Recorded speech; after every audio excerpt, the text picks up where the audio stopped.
Alhamdulillah Rabbil Alamin. Wassalatu wassalamu ala ashrafil anbiya'i wal mursalin wa ala alihi wa sahbihi ajma'in. Amma ba'd. Puji beserta syukur marilah sama-sama kita panjatkan kehadiran Allah Subhanahu wa taala, yang mana oleh Allah kami kitanya sehat badan, sehat pikiran, sehingga kita dapat berkumpul di tempat yang berbahagianya.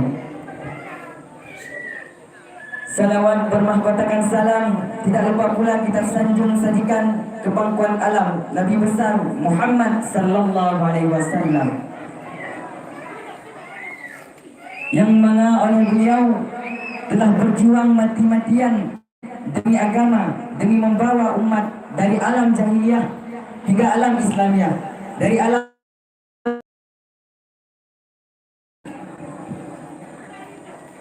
ta'zim wal ikraman luntuan kepada Abi pimpinan dayah beserta keluarganya, dan ta'zim wal ikraman lunsilam kepada gure-gure yang hidayah Darul Muhajirinnya, baik gure ura maupun gure malam.